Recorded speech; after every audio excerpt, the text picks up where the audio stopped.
देवादिदेव महादेव का है आभूषण, श्री विष्णु भगवान का शेष नाग सिंहासन। अपने फन पर जिसने पृथ्वी उठाई, ऐसे नाग देवता को मेरा वंदन। बोलिए नाग देवता की जय हो। सभी भक्तों को नाग पंचमी की हार्दिक शुभकामनाएं। भक्तों, आज की इस वीडियो में हम नाग पंचमी की पौराणिक कथाएं श्रवण करेंगे। प्राचीन काल में एक सेठ जी के 7 पुत्र थे। सातों के विवाह हो चुके थे। सबसे छोटे पुत्र की पत्नी श्रेष्ठ चरित्र की, विदुषी और सुशील थी, परंतु उसके भाई नहीं था। एक दिन बड़ी बहू ने घर लीपने को पीली मिट्टी लाने के लिए सभी बहुओं को साथ चलने को कहा, तो सभी थलिया और खुरपी लेकर मिट्टी खोदने लगी। तभी वहां एक सर्प निकला, जिसे बड़ी बहू खुरपी से मारने लगी। यह देखकर छोटी बहू ने उसे रोकते हुए कहा, मत मारो इसे, यह बेचारा निरपराध है। यह सुनकर बड़ी बहू ने उसे नहीं मारा। तब सर्प एक ओर जा बैठा। तब छोटी बहू ने उससे कहा, हम अभी लौटकर आती हैं, तुम यहाँ से मत जाना। यह कहकर वह सबके साथ मिट्टी लेकर घर चली गई और काम काज में फंसकर सर्प से जो वादा किया था उसे भूल गई। उसे दूसरे दिन वह बात याद आई तो सबको साथ लेकर वहां पहुंची और सर्प को उस स्थान पर बैठा देखकर बोली, सर्प भैया नमस्कार। सर्प ने कहा, तू भैया कह चुकी है, इसलिए तुझे छोड़ देता हूँ, नहीं तो झूठी बात कहने के कारण तुझे अभी डस लेता। वह बोली, भैया मुझसे भूल हो गई, उसकी क्षमा मांगती हूँ। तब सर्प बोला, अच्छा तू आज से मेरी बहन हुई और मैं तेरा भाई हुआ, तुझे जो मांगना है मांग ले। वह बोली, भैया मेरा कोई नहीं है, अच्छा हुआ जो तू मेरा भाई बन गया। कुछ दिन व्यतीत होने पर वह सर्प मनुष्य का रूप रखकर उसके घर आया और बोला कि मेरी बहन को भेज दो। सबने कहा, इसके तो कोई भाई नहीं था। तो वह बोला, मैं दूर के रिश्ते के इसका भाई हूँ, बचपन में ही बाहर चला गया था। उसके विश्वास दिलाने पर घर के लोगों ने छोटी को उसके साथ भेज दिया। उसने मार्ग में बताया कि मैं वही सर्प हूँ, इसलिए तू डरना नहीं और जहाँ चलने में कठिनाई हो वहाँ मेरी पूंछ पकड़ लेना। उसने कहे अनुसार ही वैसा किया। इस प्रकार वह उसके घर पहुँच गई। वहाँ के धन ऐश्वर्य को देखकर वह चकित हो गई। एक दिन सर्प की माता ने उससे कहा, मैं एक काम से बाहर जा रही हूँ, तू अपने भाई को ठंडा दूध पिला देना। उसे यह बात ध्यान न रही और उससे गर्म दूध पिला दिया, जिसमें उसका मुंह बुरी तरह से जल गया। यह देखकर सर्प की माता बहुत क्रोधित हुई, परंतु सर्प के समझाने पर शांत हो गई। तब सर्प ने कहा, बहन अब उसके घर भेज देना चाहिए। तब सर्प और उसके पिता ने बहुत सा सोना चांदी जवाहरात वस्त्र आभूषण देकर उसके घर पहुंचा दिया। इतना ढेर सारा धन देखकर बड़ी बहू ने ईर्ष्या से कहा, भाई तो बड़ा धनवान है, तुझे तो उससे और भी धन लाना चाहिए। सर्प ने यह वचन सुना तो सब वस्तुएं सोने की लाकर दे दी। यह देखकर बड़ी बहू ने कहा, इन्हें झाड़ने की झाड़ू भी सोने की ही होनी चाहिए। तब सर्प ने झाड़ू भी सोने की लाकर रख दी। सर्प ने छोटी बहू को हीरा मणियों का एक अद्भुत हार दिया था। उसकी प्रशंसा उस देश की रानी ने भी सुनी। वह राजा से बोली कि सेठ की छोटी बहू का हार यहाँ आना चाहिए। राजा ने मंत्री को हुक्म दिया कि उससे वह हार लेकर शीघ्र उपस्थित हो। मंत्री ने सेठ जी से जाकर कहा कि महारानी जी छोटी बहू का हार पहनेंगी, वह उससे लेकर मुझे दे दो। सेठ जी ने डर के कारण छोटी बहू से हार मांगकर दे दिया। छोटी बहू को यह बात बहुत बुरी लगी। उसने अपने सर्प भाई को याद किया और प्रार्थना करने लगी कि भैया रानी ने हार छीन लिया है, तुम कुछ ऐसा करो कि जब वह हार उसके गले में रहे तब तक के लिए सर्प बन जाए, और जब वह मुझे लौटा दे तब वह हीरो और मणियों का हो जाए। सर्प ने ठीक वैसा ही किया। जैसे ही रानी ने हार पहना वह सर्प बन गया। यह देखकर रानी चीख पड़ी और रोने लगी। यह देखकर राजा ने सेठ के पास खबर भेजी कि छोटी बहू को तुरंत भेजो। सेठ जी डर गए कि राजा न जाने क्या करेगा। वे स्वयं छोटी बहू को साथ लेकर उपस्थित हुए। राजा ने छोटी बहू से पूछा, तूने क्या जादू किया है? मैं तुझे दंड दूंगा। छोटी बहू बोली, राजन धृष्टता क्षमा कीजिए, यह हार ऐसा ही है कि मेरे गले में हीरो और मड़ियों का रहता है, दूसरे के गले में सर्प बन जाता है। यह सुनकर राजा ने वह सर्प बना हार उसे देकर कहा, अभी पहन कर दिखाओ। छोटी बहू ने जैसे ही उसे पहना वैसे ही हीरो मड़ियों का हो गया। यह देखकर राजा को उसकी बात का विश्वास हो गया और उसने प्रसन्न होकर उसे बहुत सी मुद्राएं भी पुरस्कार में दे दी। छोटी बहू वह अपने हार और इन सहित घर लौट आई। उसके धन को देखकर बड़ी बहू ने ईर्ष्या के कारण उसके पति को सिखाया कि छोटी बहू के पास कहीं से धन आया है। यह सुनकर उसके पति ने अपनी पत्नी को बुलाकर कहा, ठीक ठीक बता कि यह धन तुझे कौन देता है।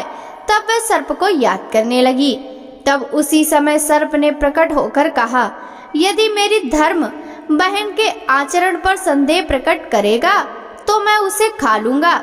यह सुनकर छोटी बहू का पति प्रसन्न हुआ और उसने सर्प देवता का बड़ा सत्कार किया। उसी दिन से नाग पंचमी का त्योहार मनाया जाता है और स्त्रियां सर्प को भाई मानकर उसकी पूजा करती हैं। बोलिए नाग देवता की जय हो। सावन कृष्ण पंचमी को नाग पंचमी कहते हैं।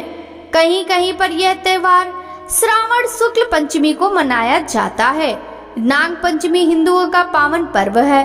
इस दिन महिलाएं नाग देवता की पूजन करती हैं और नाग देवता को भोग लगाती हैं। नाग पंचमी के दिन आटे में हल्दी मिलाकर नाग बनाएं और उसका पूजन करना चाहिए। सुगंधित पुष्प तथा दूध सर्पों को प्रिय होता है, इसलिए यह वस्तुएं अर्पित करें और व्रत के दिन नाग पंचमी की कहानी सुननी चाहिए। नाग पंचमी को प्रसाद के रूप में भुने हुए जौ और भुने हुए चने वितरित किए जाते हैं। इस दिन नाग पंचमी की कहानी या नाग पंचमी व्रत कथा सुनने से व्रत का पूर्ण फल प्राप्त होता है। एक नगर में सेठ जी रहते थे। उनके 7 बेटे और बहुएं थी। इन 7 बहुओं में से 6 बहुओं के तो पीहर थे, लेकिन 7वीं बहू के पीहर नहीं था। जब वह गर्भवती हुई तो उसे घेवर खाने की इच्छा हो रही थी। उसके पीहर नहीं था तो उसने एक घेवर चुराकर पानी भरने गई, तब ले गई। वहां जाकर पेड़ के नीचे घेवर रख दिया और सोचा कि पानी भरकर आराम से घेवर खा लूंगी। जब वह पानी भरकर घेवर लेने गई तो वहां घेवर नहीं मिला। उस पेड़ के पास एक बांबी थी, उसमें एक नागिन रहती थी। वह नागिन भी उस समय गर्भवती थी। घेवर को देखकर नागिन की इच्छा उसे खाने की हुई और उसने घेवर खा लिया।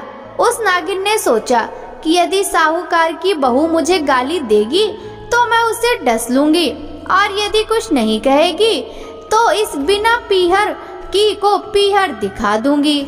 साहूकार के बेटी की बहू ने कहा, यदि शायद कोई मेरी जैसी ही होगी जिसने यह घेवर खा लिया। ऐसा सुनकर नागिन बहुत खुश हुई और उसने अपने बेटों से कहा कि तुम इंसान का रूप बनाकर जाओ और साहूकार के बेटी की बहू को लेकर आओ। नागिन के बच्चे इंसान का रूप बनाकर साहूकार के घर चले गए। वहां जाकर उन्होंने कहा कि हम हमारी बहन को लेने आए हैं। तब सास ने कहा कि पहले तो कभी नहीं आए, इतने दिन कहा थे। तब उन्होंने कहा कि जब हमारी बहन का जन्म हुआ तब हम नानी के घर थे और शादी हुई तब हम परदेश कमाने के लिए गए हुए थे।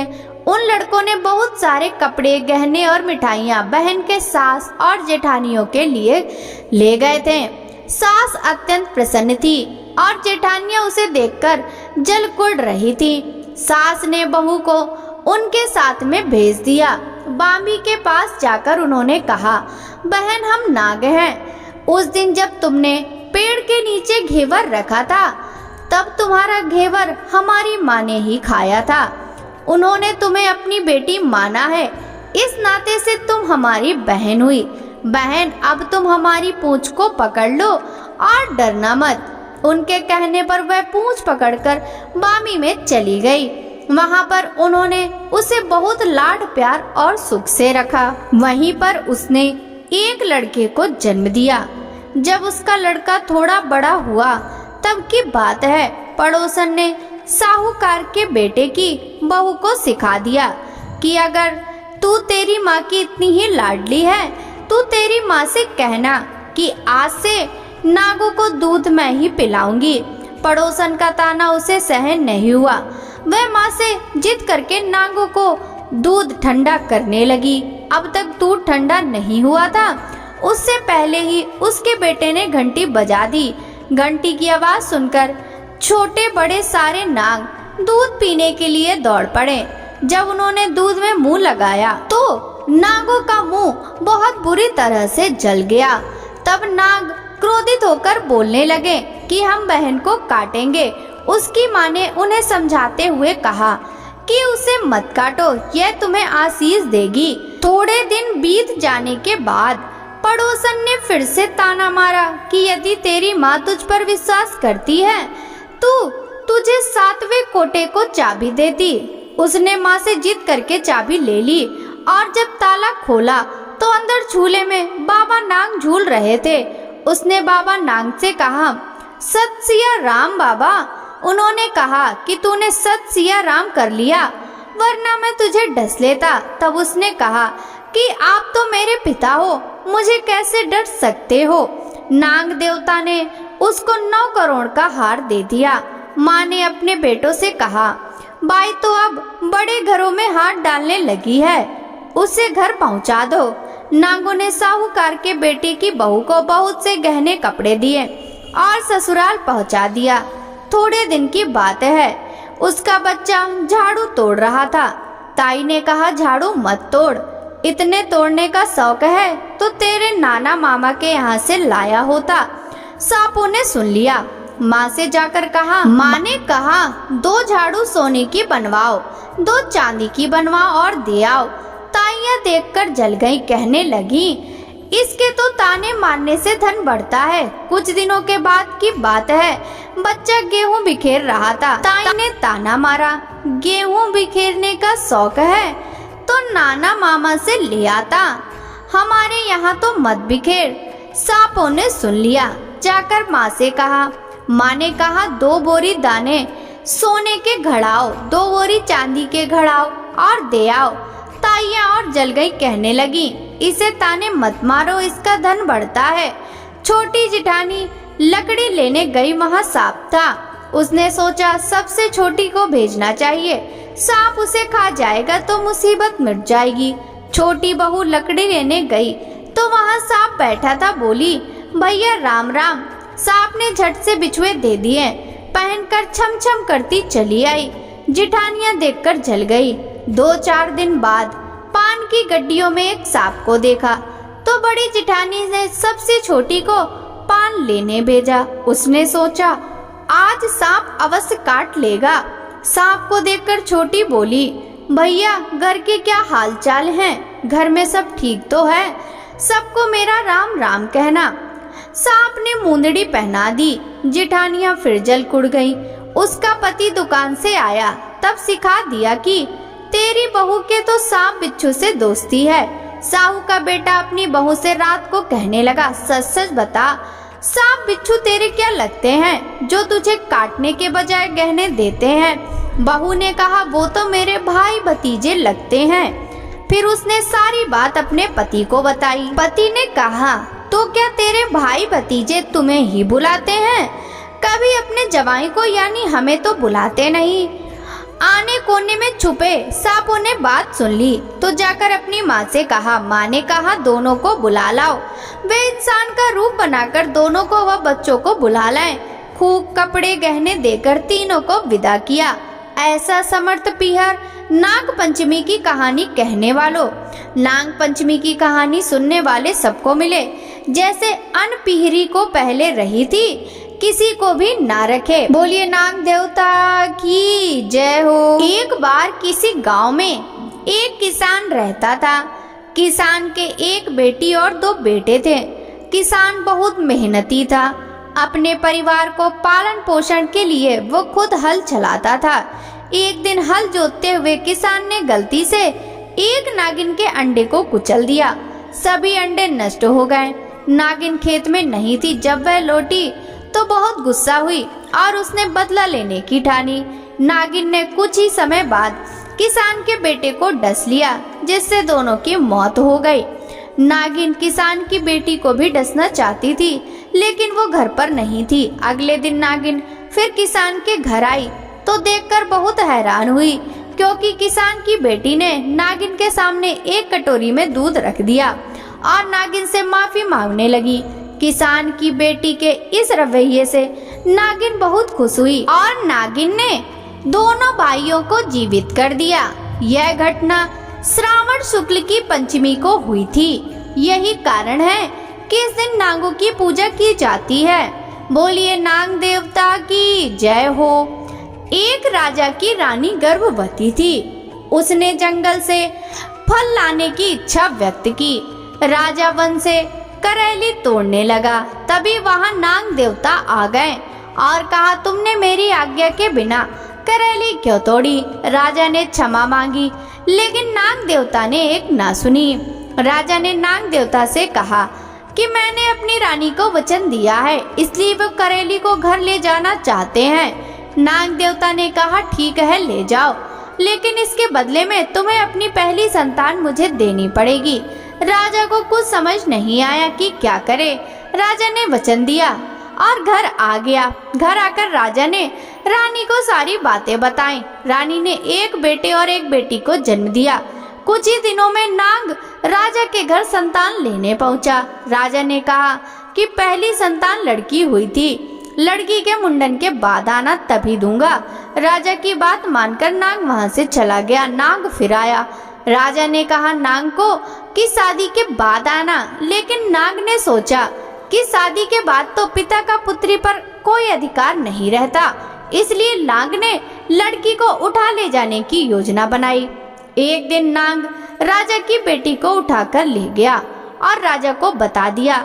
राजा ने जैसे ही बेटी को ले जाने की बात सुनी तो राजा की उसी समय मौत हो गई। राजा की मौत की खबर सुनकर रानी भी मर गई। अब घर में राजा का लड़का अकेला रह गया। राजा के बेटे को उसके रिश्तेदारों ने लूट लिया और भिखारी बना दिया। राजा का बेटा भीख मांगने लगा। एक दिन भीख मांगते हुए राजा का लड़का नाग के घर पहुंचा तो उसकी बहन ने उसे पहचान लिया और फिर दोनों भाई बहन प्रेम पूर्वक रहने लगे। तभी से नाग पंचमी का त्योहार मनाया जाता है। बोलिए नाग देवता की जय हो। नाग पंचमी की पौराणिक कथा के अनुसार एक राजा के 7 पुत्र थे। उन सभी के विवाह हो चुके थे। उनमें से 6 पुत्रों को संतान हो चुकी थी, लेकिन राजा के सबसे छोटे पुत्र को अब तक कोई संतान नहीं थी। इस वजह से राजा की पुत्रवधि को अक्सर उनकी जेठानी बांझ कहकर ताना मारती थी। यह सुनकर राजा की पुत्रवधू बहुत दुखी रहती थी। एक दिन उसने अपने पति से कहा, दुनिया मुझे बांझ कहकर पुकारती है। यह सुनकर उसके पति ने कहा, तुम इस पर बिल्कुल ध्यान मत दो, तुम अपनी दुनिया में प्रसन्न रहो। पति की बात सुनकर उसे सांत्वना मिली, लेकिन फिर भी लोगों की बातों को सुनकर वह अक्सर दुखी हो जाती थी। एक दिन नाग पंचमी का पर्व आ गया। चौथे की रात को राजा की पुत्रवधू को सपने में 5 नाग दिखाई दिए। उनमें से एक नाग ने उससे कहा, हे पुत्री, कल नाग पंचमी है, अगर तू हमारा पूजन करेगी तो तुझे पुत्र रत्न की प्राप्ति होगी। यह सुनकर राजा की पुत्रवधू बहुत प्रसन्न हुई और उसने अपने पति से जाकर सारी बातें कही। पति उसकी बात सुनकर बोला, अगर तुम्हें नाग दिखाई दिए हैं तो तुम नागों की आकृति बनाकर उसका पूजन करो।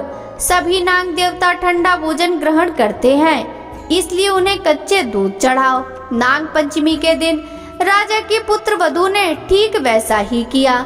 नागों की पूजा करने से राजा की पुत्रवधू को 9वें महीने एक सुंदर पुत्र की प्राप्ति हुई। इस तरह से संसार में नाग पंचमी का व्रत विख्यात हो गया। बोलिए नाग देवता की जय हो। नगर का एक सेठ था, उसके 4 पुत्र थे। सभी का विवाह हो चुका था। 3 पुत्र की पत्नियों का मायका बहुत प्रसन्न था उसे धन धान की कोई कमी न थी, लेकिन चौथी के परिवार में कोई नहीं था। उसका विवाह किसी रिश्तेदार ने किया था। जब अन्य 3 बहुएं अपने घरों से कोई उपहार लाती थीं और छोटी बहू को ताने मारती थीं, लेकिन छोटी बहू स्वभाव से बहुत अच्छी थी, उस पर इन तानों का कोई प्रभाव नहीं पड़ता था। एक दिन बड़ी बहू से सभी बहुओं को साथ चलकर कुछ पौधे लगाने को लिए कहा गया। सभी साथ गईं और बड़ी बहू ने खुरपी से गड्ढा करने के लिए जैसे ही खुरपी को उठाया, उस वक्त वहां एक सर्प आ गया। उसे मारने की सोची, लेकिन छोटी बहू ने उसे रोक दिया। कहा, दीदी यह बेजुबान जानवर है, इसे ना मारे। तब सर्प की जान बच गई। कुछ वक्त बाद सर्प छोटी बहू के स्वप्न में आया और उसने कहा, तुमने मेरी जान बचाई है, इसलिए तुम जो चाहो मांग लो। तब छोटी बहू ने सर्प को उसका भाई बनने को कहा। सर्प ने छोटी बहू को अपनी बहन स्वीकार किया। कुछ दिन बाद सारी बहुएं अपने अपने मायके गई और छोटी बहू को ताना मारने लगी। तभी छोटी बहू को उस स्वप्न का ख्याल आया और उसने मन ही मन सर्प को याद किया। एक दिन वह सर्प मानव रूप धरकर छोटी बहू के घर आया और उसने सभी को यकीन दिलाया कि वह छोटी बहू का दूर का भाई है और उसे अपने साथ मायके ले जाने आया है। परिवार वालों ने उसे जाने दिया। रास्ते में सर्प ने छोटी बहू को अपना वास्तविक परिचय दिया और उसे शान से घर ले गया, जहां बहुत धन धान था। सर्प ने अपनी बहन को बहुत सा धन जेवर देकर मायके भेजा, जिसे देखकर बड़ी बहू जल गई और उसने छोटी बहू के पति को भड़काया और कहा कि छोटी बहू चरित्रहीन है। इस पर पति ने छोटी बहू को घर से निकालने का निर्णय लिया। तब छोटी बहू ने अपने भाई सर्प को याद किया। सर्प उसी वक्त उसके घर आया और उसने सभी को कहा, अगर किसी ने मेरी बहन पर आरोप लगाया तो वो सभी को डस लेगा। इससे वास्तविकता सामने आई और इस प्रकार भाई ने अपना फर्ज निभाया। तब से ही सर्प की पूजा सावन के शुक्ल पक्षमी के दिन की जाती है। लड़कियां सर्प को अपना भाई मानकर पूजा करती हैं। धन धान की पूर्ति हेतु भी सर्प की पूजा की जाती है। बोलिए नाग देवता की जय हो। पौराणिक कथा के अनुसार श्रीहीन हो चुके स्वर्ग को फिर से वैभवशाली बनाने के लिए देवताओं ने असुरों के साथ मिलकर समुद्र मंथन किया। इस दौरान 14 रत्न निकले, जिसमें सफेद रंग का एक उच्च श्रवा नामक अश्व रत्न भी था। महर्षि कश्यप की पत्नी कद्रु और विनता थी। महर्षि कश्यप और माता कद्रु से ही नागों की उत्पत्ति मानी जाती है। माता कद्रु और विनता ने अश्वरत्न के रंग को लेकर विवाद होने लगा। माता कद्रु ने कहा कि अश्वरत्न के केस काले रंग के हैं, जबकि विमाता इससे इनकार करती। तब माता कद्रु ने कहा, यदि उनकी बात गलत सिद्ध हो जाए तो वे विनता की दासी बन जाएंगी, और ऐसा नहीं हुआ तो विनता उनकी दासी बन जाएगी। माता कद्रु ने अपनी बात को सही साबित करने के लिए नागों से कहा कि वे बाल की तरह बहुत पतले होकर अश्वरत्न के शरीर में घुस जाएं, लेकिन नागों ने ऐसा नहीं किया। तब माता कद्रु क्रोधित हो गई और नागों को श्राप दे दिया। उन्होंने कहा कि राजा जन्मेजय जब नाग यज्ञ करेंगे तो तुम सब उसमें जलने लगोगे। इस श्राप से परेशान होकर सभी नाग ब्रह्मा जी के पास गए। उन्होंने इस श्राप से मुक्ति का मार्ग पूछा। तब ब्रह्मा जी ने बताया कि आस्तिक मुनि तुम सभी के प्राणों की रक्षा करेंगे। जब राजा जन्मेजय ने नागों को भस्म करने के लिए नाग यज्ञ प्रारंभ किया और अग्निकुंड में आहुति के लिए मंत्रोच्चार करने लगे तो नाग जलने लगे। तब आस्तिक मुनि ने उन नागों के जीवन की रक्षा की। उनके जलन को शांत करने के लिए उन्होंने नागों पर दूध डाला। आस्तिक मुनि ने सावन शुक्ल पश्चिमी को नागों के जीवन को बचाया था, इसलिए हर साल इस तिथि को नाग पंचमी मनाई जाती है और नागों को दूध अर्पित किया जाता है। बोलिए नाग देवता की जय हो। ओम जय जय कुल देवा स्वामी कुल देवा श्री नांगे स्वामी जी की आरती, नांगे स्वामी जी की आरती, वांछित फल मेवा। ओम जय जय कुल देवा। पूर्ण प्रकाशी मणिधर पाताले सी, स्वामी पाताले वासी, भक्त चरण में आते दर्शन के प्यासे। ओम जय जय कुल देवा। आही धर छत्र मनोहर संकट सहारी, स्वामी संकट सहारी, रिद्धि सिद्धि कुल वर्धक, भक्तन उपकारी। ओम जय जय कुल देवा। दोषी वंशधर सेवा, भक्ति नित्य करते, स्वामी भक्ति नित्य करते, धन धान्य संपत इच्छित फल मिलते। ओम जय जय कुल देवा। सत्यपुर नगर में अपारो पर जो है बारी, स्वामी पर जो है बारी, सेवक पूजा भक्ति विपदा हर नारी। ओम जय जय कुल देवा। ओम जय जय कुल देवा, स्वामी कुल देवा। श्री नांगे स्वामी जी की आरती, नांगे स्वामी जी की आरती, वांछित फल मेवा। ओम जय जय कुल देवा। बोलिए नांग देवता की जय हो।